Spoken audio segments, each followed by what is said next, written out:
তুমি আসবে বলে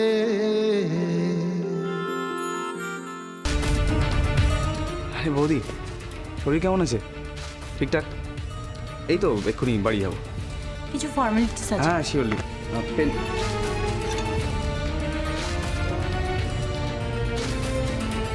হঠাৎ এত অমায়িক ব্যবহার করছে রনিত কেন? ওর কি অন্য কোনো উদ্দেশ্য আছে? আর রনিতে বা আমাকে নিতে এলো কেন? কালকেও এলো একটা অদ্ভুত প্রস্তাব নিয়ে, আজকে আবার নিতে এসেছে।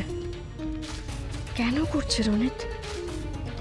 হ্যাঁ, আমি একটা ডায়েট চার্ট করে দিয়েছি, আপনি পেয়েছেন তো? হ্যাঁ হ্যাঁ পেয়ে গেছি। হ্যাঁ, ওটা ফলো করতে বলবেন। হ্যাঁ এখানে আছে ওটা। হ্যাঁ আচ্ছা, আর একটা কথা হচ্ছে, ওনাকে দিয়ে কোনো ভারী কাজ করাবেন না, কোনো ভারী জিনিস যেন না তোলেন, আচ্ছা। এগুলো লক্ষ্য রাখবেন। না না না, উনি একদম কমপ্লিট রেস্টে থাকবেন, কোনো চিন্তা নেই, আমরা যত্নে রাখবো।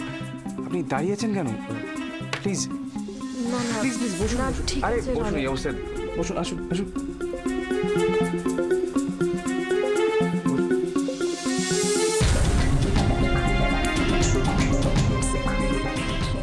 এই রনিতই আমাকে বাড়ি থেকে বের করে দিতে গেছিল।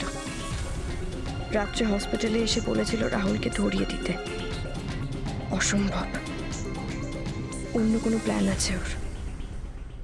এতটা সহজ সরল তুমি নও রনিত। হ্যাঁ কি বলছিলেন? হ্যাঁ, বলছিলাম একদম কমপ্লিট রেস্টে থাকার কোনো ব্যাপার নেই। আচ্ছা। শুধু ওনার তো একটু লো ব্লাড প্রেশার, তো ন্যাচারালি একটু লক্ষ্য রাখতে হবে কখনো যদি মাথা ঘুরে টুরে পড়ে না যান, সেটা খেয়াল রাখবেন। হ্যাঁ হ্যাঁ শিওরলি, আমাদের ফ্যামিলি ফিজিশিয়ান আছেন, হি উইল টেক কেয়ার। আমি একজন ভালো গাইনিকে রেফার করে দিয়েছি, সি ইজ ভেরি গুড। ও তাহলে তো ওনাকেও কনসাল্ট করতে খুব ভালো খুব ভালো। Thank you very much, thank you so nice of you. বলছি কি যে আমি একবার কেবিনটা দেখে আসতে পারি, কিছু পড়ে টড়ে যদি থাকে? ও শিওর। হ্যাঁ ঠিক আছে, থ্যাংক ইউ। রনিত, আমি না না আপনি কেন ব্যস্ত হচ্ছেন? আপনি প্লিজ বসুন, আমি দেখে আসি, আপনি যদি কিছু ফেলে আসেন আমি নিয়ে আসছি।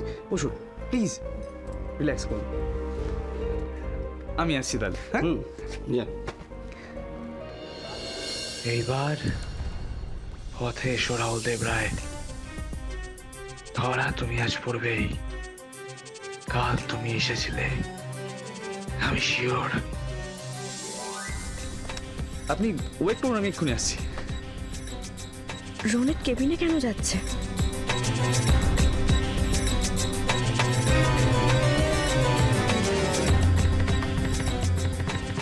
কি করতে চাইছে?